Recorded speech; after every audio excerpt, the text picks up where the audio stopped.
PAP.fr, première plateforme immobilière sans commission, présente Sud Radio, on parle immo. Votre rendez-vous immobilier, 100% immobilier, jusqu'à 10h sur Sud Radio. Vous nous appelez 0826 300 300. Toutes les questions que vous vous posez sur votre logement, sur vos factures, sur l'isolation, de votre logement, le diagnostic de performance énergétique par hasard. Si jamais ça vous inquiète, justement, vous nous appelez. On vous répond dans quelques minutes avec Corinne Joly, de particulier à particulier. Et Marc Ezrati. Bonjour à vous, Marc. Bonjour Jean-Marie, bonjour à tous. Tout de suite, on commence par le journal de l'immobilier. Big Mat, les bâtisseurs ont leur maison, présente Sud Radio, on parle immo, le journal. Et on commence, Marc, ce journal avec une aide inédite d'Airbnb pour la rénovation énergétique des logements de ses hôtes. Airbnb a annoncé cette semaine qu'elle allait investir 1 million d'euros d'ici la fin 2022 pour aider les propriétaires à rénover les logements qu'ils proposent sur la plateforme. Cette aide sera de 1000 à 2200 euros pour des travaux d'isolation ou l'installation, par exemple, d'une pompe à chaleur. Airbnb pourrait étendre ce plan d'investissement dès l'année prochaine. On poursuit avec une étude qui s'intéresse aux envies d'extérieur des Français, Marc. Et d'après cette étude réalisée par Imonote, 50% des Français se déclarent satisfaits de leur aménagement extérieur, même s'ils reconnaissent devoir apporter quelques améliorations. Ils sont 37% à avoir réalisé des travaux de rénovation ou de décoration à l'extérieur de leur logement. On apprend également dans cette étude que les Français sont 31% à envisager la création d'un potager et près de 25% à vouloir construire une piscine. Côté budget, 6 Français sur 10 n'envisagent pas d'investir plus de 5 000 euros dans ces travaux d'aménagement extérieur. Allez Marc, après les squats, ce sont les affaires de loyers impayés qui se multiplient en France. Exemple, à Marseille.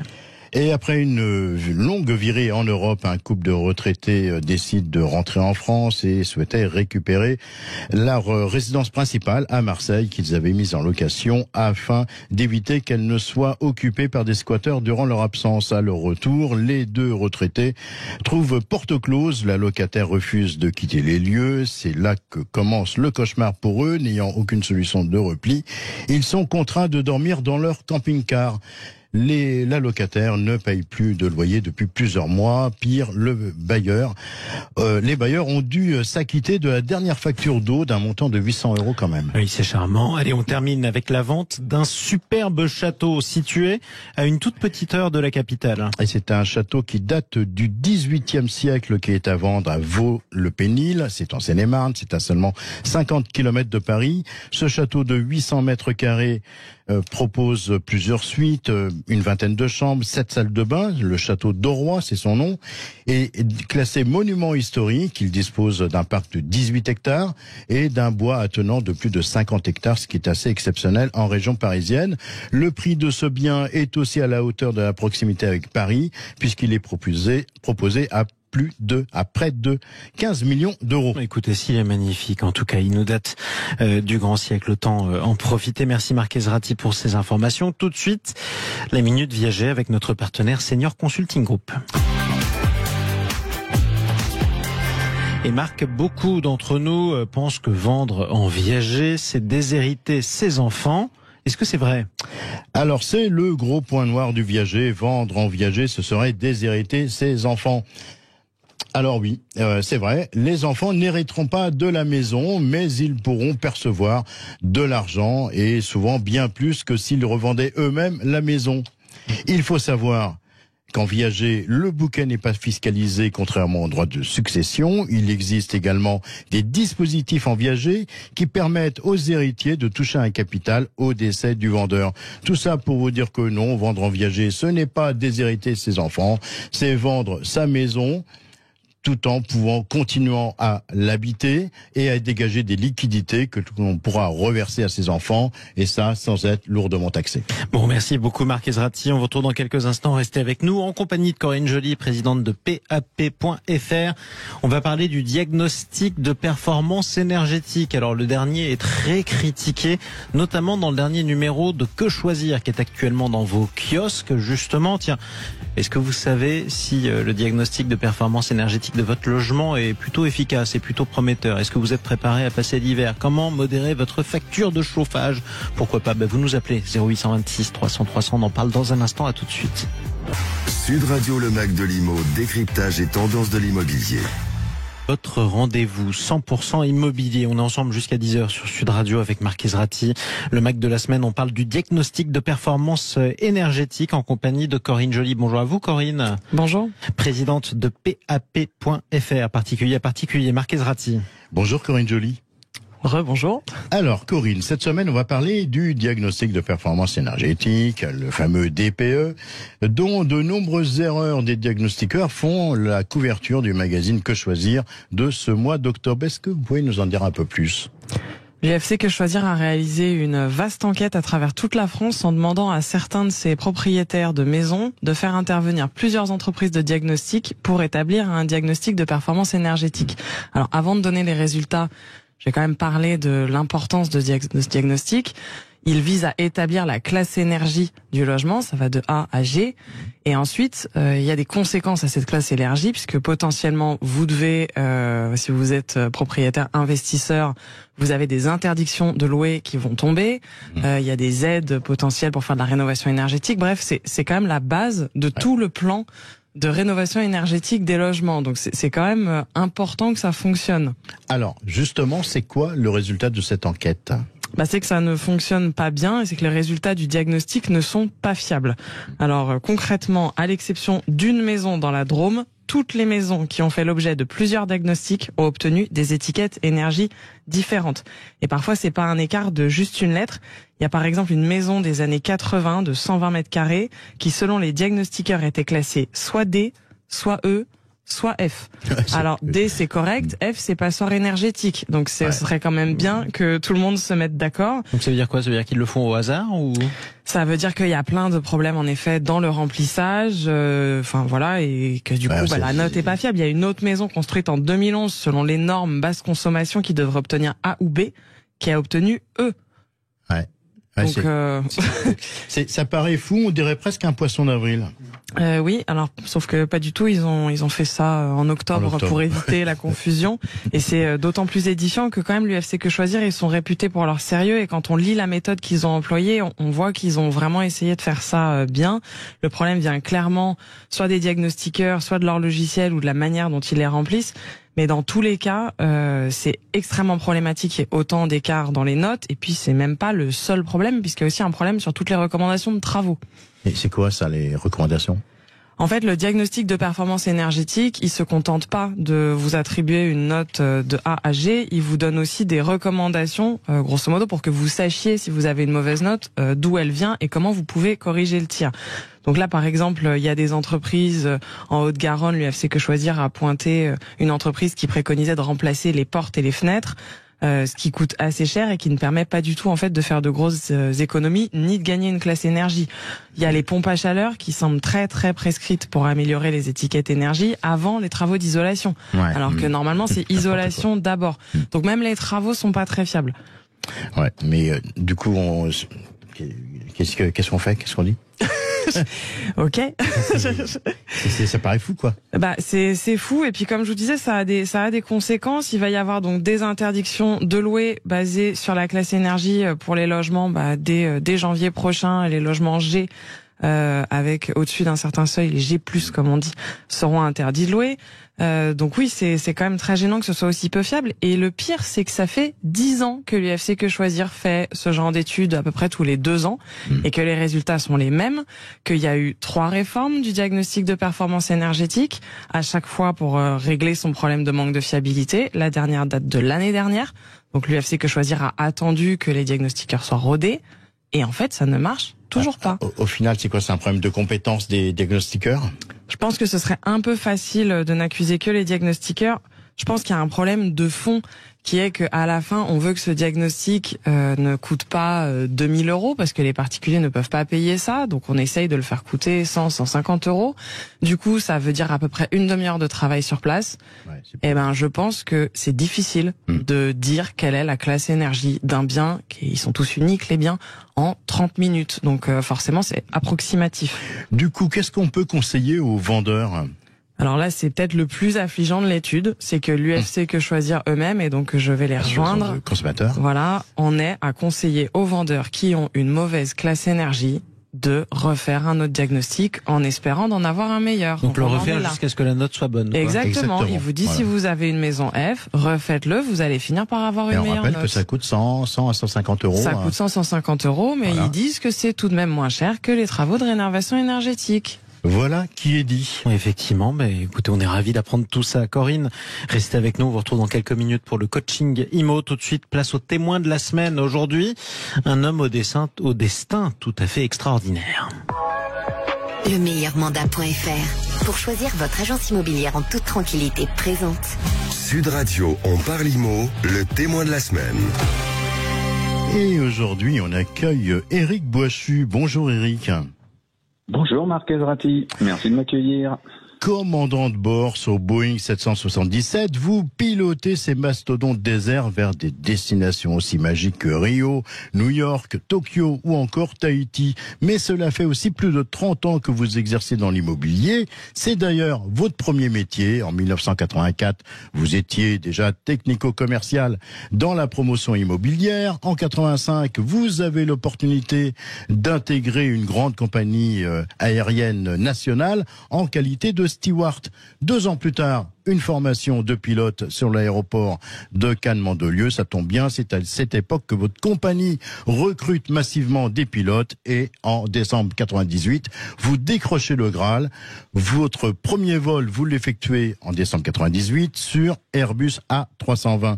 Mais l'immobilier n'est jamais très loin puisque dans le même temps, vous êtes également consultant immobilier chez Coldwell Banker à l'agence de Mougins, c'est dans les Alpes-Maritimes. Alors, Éric, après cette brève présentation, Ouais, avec un on a vu tout le CV, parcours hein, c'était magnifique d'ailleurs, sacrée carrière. aussi riche qu'étonnant, vous êtes quoi d'abord? Pilote de ligne ou agent immobilier? Eh bien en fait Marc, 2 métiers, 2 passions.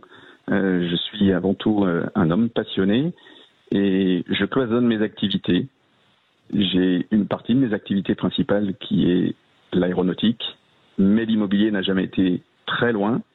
Et donc c'est avec passion que j'exerce également cette profession au sein de l'agence, comme vous l'avez dit, Coldwell Banker Mougins Luxury and Family. Et je salue Aurélie Provost, la directrice et fondatrice qui m'a accueilli, ainsi que toute l'équipe. Alors, vous dites, Éric, que vous n'avez jamais su vraiment faire le choix entre l'aéronautique et l'immobilier. C'est vraiment une double passion. Vous êtes, en fait, vous l'avez dit, hein, vous êtes un homme passionné, et pas que d'ailleurs d'immobilier et d'aéronautique. Hein, ça va plus loin encore. Hein. Oui, j'ai d'autres passions, comme tout un chacun. J'ai pas eu envie de choisir. En fait, j'ai poursuivi, lorsque j'ai eu la possibilité de débuter cette carrière dans l'aéronautique. C'est un peu le rêve d'Icare, un rêve d'enfance. On pourra en reparler à d'autres occasions. Donc, j'ai pas eu envie de choisir. J'ai simplement fait mon activité aéronautique de pilote de ligne comme principale activité, mais j'ai toujours eu des échanges avec l'immobilier, ne serait-ce que ce soit avec ma famille ou avec mes amis. Pour vous, c'est quoi, Éric, un bon agent immobilier? Un bon agent immobilier, c'est quelqu'un qui est à l'écoute du client, qui vient souvent pour réaliser un rêve. On fera un parallèle avec le voyage long courrier. Bien sûr. Un agent immobilier, c'est quelqu'un qui est là pour accompagner une famille, un couple, dans un projet pour trouver un appartement, une villa. Parfois, il change de région. Donc, il faut être attentif. Il faut arriver à créer ce lien de confiance de façon à ce qu'ils vous confient un maximum d'informations sur leur projet. Et ensuite, eh bien, c'est la phase de recherche, la phase de sélection et les visites. Éric, si je veux parler avec vous d'immobilier, je fais quoi? Je prends un billet d'avion? Vous prenez un billet d'avion, vous venez jusque sur la Côte d'Azur, puisque j'exerce mon activité entre Monaco et Saint-Tropez. Et Saint-Tropez, Et puis là, je vous accueillerai avec plaisir à l'aéroport ou à l'agence, et puis on étudiera votre projet avec plaisir. Merci Mais beaucoup. du coup, en tout cas, racontez-nous surtout, Éric, mais comment vous partagez vos 2 activités? Parce que ça fait quand même un drôle d'emploi du temps. Vous pilotez certains jours, puis ensuite vous faites des visites, par exemple. Comment ça se passe concrètement, Éric? Alors, mon activité principale, je suis commandant de bord sur Boeing 777. J'ai donc une activité long courrier, j'ai des repos, et ensuite j'ai des disponibilité, j'ai des jours de repos. Et là, je travaille en collaboration avec mes collègues. Je ne suis pas encore à 200% dans l'immobilier. Je m'organise. Quand je suis là, c'est moi qui vais faire les visites. Et sinon, je travaille en étroite collaboration, avec mes collègues de l'agence. Ça vous est déjà arrivé d'ailleurs de faire rentrer, pourquoi pas, je sais pas, un mandat à distance, au téléphone depuis Rio par exemple, ou depuis une autre destination de rêve? Oui, bien sûr, ça m'arrive. Je lis comme tout un chacun mes mails, mes messages WhatsApp, parce que j'utilise beaucoup ce système. Et effectivement, sur mon temps de repos, je gère mes activités en cloisonnant et en donnant de toute façon la priorité à celle que j'exerce à l'instant T. Donc ça, c'est la priorité. Eric, faites-nous rêver là. Vous partez où là? Vous partez en début de semaine, je crois. Alors prochainement, mes destinations sont les États-Unis. Ensuite, je vais partir en Corée, sur l'Asie. Pas mal.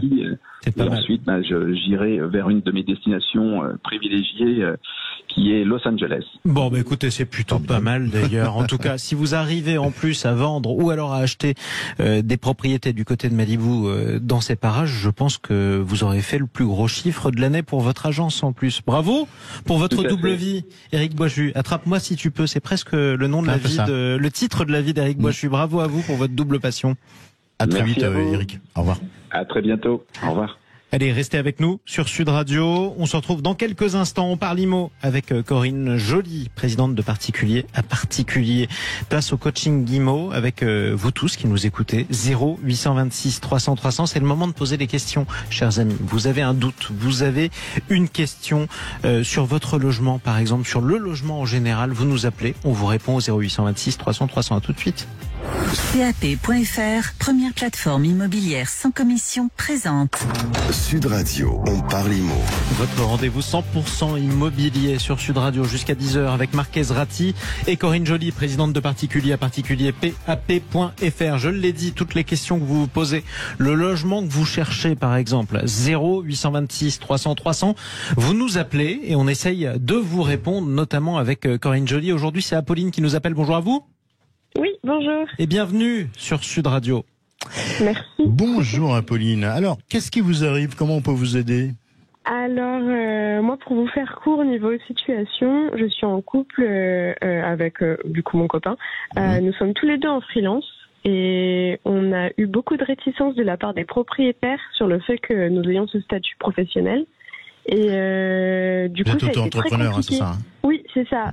Freelance, auto-entrepreneur, entreprise individuelle. Enfin voilà. D'accord. Et ça n'a pas vraiment. Enfin, c'est pas explicite sur nos revenus au final parce que on gagne assez d'argent pour le budget qu'on vise. On vise un 2 pièces à Paris et on a vraiment galéré, pour le dire, à trouver des propriétaires qui ne veulent pas quelqu'un en CDI et avec un contrat fixe.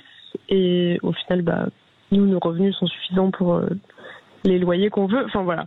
Donc, c'est assez compliqué et on s'est même demandé si, au final, on n'allait pas forcément peut-être falsifier des papiers comme ça se fait beaucoup autour de nous. Alors, donc, voilà. Ouais. Bon, on va essayer de vous aider. On va interroger Corinne Joly. Bon, déjà, Corinne, je suppose que fournir des faux documents, c'est pas bien, alors pas bien du tout. On va être obligé de commencer par rappeler la loi. Donc là, on est en train de parler de faux et d'usage de faux. Alors, ça risque jusqu'à 3 ans de prison et 45 000 € d'amende. Ouais, voilà. C'est pas mal, hein. Voilà. Après, comme Apolline, vous venez de le signaler, vous avez des gens qui le font dans votre entourage, donc on sait que ça se fait. Et ça se fait parce que c'est vrai que là, la peine que je viens de donner, on la voit quand même pas appliquée souvent parce qu'il y a quand même pas beaucoup de locataires qui sont attaqués sur ce motif. Pourquoi? Parce que concrètement, si vous n'avez jamais de conflit avec votre propriétaire, c'est-à-dire que si vous ne faites jamais d'impayés, jamais de dégradation, etc., votre propriétaire, c'est vrai qu'il va pas se réveiller un matin pour vérifier toutes les pièces de votre dossier. En revanche, s'il y a le moindre conflit, je le dis notamment s'il y en a qui nous écoutent, qui ont trouvé leur logement comme ça, je vous conseille vraiment de partir tout de suite parce que pour le coup, si vous avez le moindre conflit, si vous ne payez pas votre loyer et que vous êtes attaqué, Le faux et usage de faux, ça va être très grave. Il y a un cas là récemment, il y a eu un locataire qui a été condamné quand même à 4 mois de prison ferme et 2500 € d'amende, mais c'est surtout la prison ferme là qui fait très très mal pour ce genre de motif. Donc ça peut vraiment être grave si on se fait attraper. Après c'est vrai que quand il n'y a pas de problème, on ne se fait pas... En théorie, mais il faut jamais jouer avec la loi, surtout sur des choses pareilles. Ce serait prendre quand même un énorme risque, même voilà. pour un logement. Marc Ezrati. Du coup, qu'est-ce qu'on peut conseiller à Pauline, Corinne? Alors, je vais quand même parce que là, voilà, j'ai évoqué le risque légal en disant que, mais il y a quand même un autre risque qui est que ça ne marche pas, tout simplement, parce que c'est quand même assez, il y a plus de possibilités aujourd'hui pour les propriétaires pour vérifier les pièces. Hein, c'est ça. Ouais. Donc déjà, les avis d'imposition, très très facile à vérifier. Il y a un site qui s'appelle Verifavis. Donc vraiment, c'est très facile de voir si votre avis d'imposition, vous avez changé les chiffres. Bon là, si j'ai bien compris votre situation, c'est pas les avis d'imposition que vous envisagez de falsifier, c'est les bulletins de paye, c'est ça? Oui, c'est ça. Ce serait plutôt pour faire de votre dossier un faire CDI, comme si quoi. nous étions en salarié. CDI, oui. Bon, ça aussi, ça peut se vérifier. Certains propriétaires le font. Bon, je reconnais, faut être un peu vigilant, mais vous pouvez très bien appeler l'entreprise et lui demander si ces fiches de paye viennent bien d'elle. C'est qu'évidemment, vous demandez pas de donner les informations, mais vous dites voilà, moi j'ai reçu ça. Est-ce que ça vient de chez vous? Donc, vous pouvez vous faire griller. Vous pouvez vous faire griller aussi par l'assurance du propriétaire. Parce que certains propriétaires sont assurés et vont vérifier les pièces. Et là, je serais plus ennuyée sur les conséquences parce que l'assureur qui voit que vous avez fait des fausses pièces, moi, je garantirais pas que vous n'êtes pas fiché derrière. Donc, ça peut quand même vous suivre un petit peu. On ne sait pas quelles sont les politiques des assureurs là-dessus, mais c'est pas forcément... c'est pas forcément non plus... Enfin bref, on peut pas vous conseiller là de faire ça. Et il y a d'autres solutions. Et notamment, moi, je vous conseille de bien expliquer aux propriétaires votre situation et de trouver des pièces pour montrer votre stabilité financière. Parce qu'à la fin, ce qu'ils recherchent dans le CDI, c'est la stabilité financière. Donc, si vous avez plusieurs années d'activité, par exemple, sortez plusieurs années d'avis d'imposition pour montrer que vos revenus sont stables. Expliquez la situation aux propriétaires. Je rappelle quand même qu'il y a des propriétaires qui ont des enfants qui sont auto-entrepreneurs et qui connaissent parfaitement la situation dont on parle, qui seront donc sensibles. Voilà, donc je sais qu'il y en a qui vont forcément recaler votre dossier pour ça, mais pas tous. Et je pense qu'il est quand même beaucoup plus sain que vous l'expliquiez et que vous obteniez votre location comme ça. Au-delà du risque, Corinne, hein, c'est pour ça qu'on vous le dit vraiment, prenez pas un risque pareil, ça vaut pas le coup. Même pour un logement, honnêtement, ça vaut pas le coup. Être condamné à de la prison ferme, c'est pas pour rien d'ailleurs que cette peine elle existe, que ce risque existe dans le code pénal.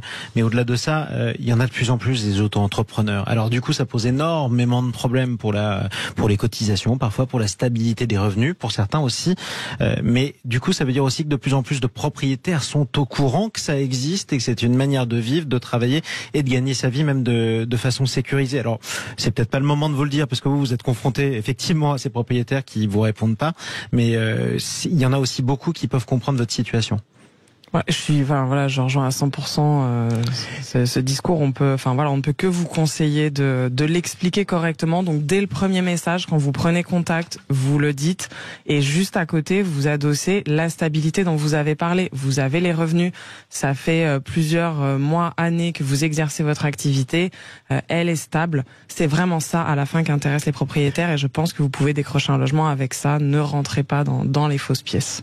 Apolline, c'est clair pour vous? D'accord. Bon courage. Oui, merci beaucoup. Merci encore. Bon courage et très bon week-end à vous.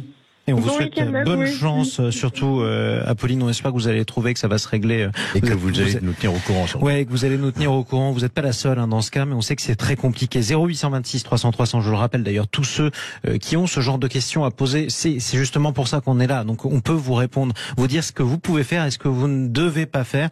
Et on vous répond toutes les semaines dans On parle IMO. Tout de suite, place au coup de cœur. Sud Radio, on parle IMO, les biens coup de cœur. Vous sont présentés par Préto, l'expert en ligne du crédit immobilier. Simulez combien vous pouvez emprunter sur Préto.fr. Marc Ezrati. Corinne, où est-ce qu'on part ce matin? On part dans l'Hérault, dans un village une petite ville de 8000 habitants à Grabels, réservé à 20 minutes de Montpellier. Un endroit très sympa parce qu'il y a à la fois des infrastructures liées à l'agglomération de Montpellier, par exemple fibre optique, un beau patrimoine bâti avec des remparts, des tours, des fontaines, et aussi un patrimoine naturel puisqu'il y a notamment de l'attraction locale, ce sont les sources de l'Avie. une charmante petite rivière avec des chutes d'eau. Bon, pas le Niagara, mais des chutes. Plutôt bien vendu la commune, on dirait presque une émission touristique. Qu'est-ce qu'on y trouve à Grabels? On y trouve plutôt des maisons. Là, c'est une charmante maison en pierre qui est en plein centre-ville. Elle donne sur une place piétonne et elle est à 200 mètres des sources. Donc c'est quand même sympa d'avoir une maison à 200 mètres des sources. Elle fait 142 mètres carrés, il y a 3 chambres et elle a été entièrement rénovée tout en conservant le cachet de l'ancien, le charme. Donc il y a des murs en pierre apparente par exemple, très sympa. Donc rénové, donc classe énergétique? La classe énergétique, elle est C, c'est très bien. Pas mal. Oui, c'est très bien, c'est loin des passoires thermiques. Il y a eu des travaux de récente rénovation, il y a eu de récents travaux de rénovation. Mais c'est tant mieux. Voilà. Est-ce que le diagnostic est fiable? Bon, ça c'est une autre question qu'on peut se poser. Il est fiable. En tout cas, il est récent, il date de juin 2022, donc moi c'est le dernier DPE. Quel est le prix de cette maison? 350 000 euros, ça fait 2465 euros par mètre carré. C'est tout à fait les prix observés pour ce type de bien dans la commune. C'est même un peu en dessous, donc c'est un bon plan. C'est aussi un bon plan. Merci beaucoup Corinne Joly. Bonjour Audrey Mulin. Bonjour Marc. Directrice du réseau Évidence à Montpellier. Qu'est-ce que vous avez de beau à nous proposer ce matin? Alors moi je vous emmène à Montpellier même, donc toujours dans l'Hérault, et je vous amène dans le charmant quartier de Port-Marianne, quartier même éco-quartier on peut dire, quartier en développement avec toutes les commodités, les parcs, les écoles, les commerces, un très très joli quartier à Montpellier. Alors qu'est-ce qu'on a c'est un appartement du coup? Oui, tout à fait. Alors là, je vous présente un appartement qui est dans une résidence de 2013, une résidence très bien équipée avec des espaces verts et surtout avec une salle de sport commune pour les propriétaires de la résidence. Tout à fait. On est dans une résidence qui est en majorité occupée par des propriétaires occupants, donc ça c'est très très bien, sécurisé, très bien entretenu. Bref, la résidence est superbe. Et on y trouve un appartement de 86 mètres carrés, qu'on appelle un T3 bis, puisque du coup, 2 chambres actuellement et une 3e qui a été aménagée en espace plutôt télé, salon de télé. Voilà. Ce sont des grandes chambres, les 3, puisque du coup, on a des chambres de 15, 12 et 14 mètres carrés. Le prix de cet appart? On est sur 319 000 euros, ce qui fait 3 700 euros du mètre carré, ce qui est tout à fait correct pour le quartier, puisque c'est un quartier moderne. Eh ben, écoutez, on retrouvera les images de ce bien et également celui présenté par Corinne précédemment sur les réseaux sociaux de Sud Radio. On peut surtout appeler le standard de Sud Radio si on est intéressé par un de ces biens, 0826 300 300. Toujours le même numéro, toujours les mêmes messages. Merci Marc Ezrati, merci Corinne Joly. On se retrouve samedi prochain à partir de 9h15. On parle IMO, toujours à la même heure d'ailleurs. On parle de quoi la semaine prochaine? On parle des dark stores. Les dark stores, les espaces de stockage en pleine ville qui deviennent un véritable cauchemar immobilier. Des magasins, mais il n'y a pas de vitrine. Tout est noir, tout est sombre. Effectivement, on va en parler la semaine prochaine. Merci à vous, Marc Ezrati. Restez avec nous. Quant à nous, on se retrouve dans quelques instants avec le Grand Matin Week-end. C'est l'image de la matinée. Ce sera l'image de la semaine sur les réseaux sociaux. Le pont de Crimée, celui qui avait été inauguré il y a 4 ans par Vladimir Poutine entre la Crimée et la Russie, est en flammes. Les Ukrainiens l'ont frappé au moyen manifestement d'une voiture piégée. Une partie du pont s'est effondrée. Événement majeur sur les réseaux sociaux et sur le front de la guerre en Ukraine. On va en parler avec notre invité, le général Allard, juste après les informations. À tout de suite. Sud Radio, on parle IMO. Avec PAP.fr, première plateforme immobilière sans commission.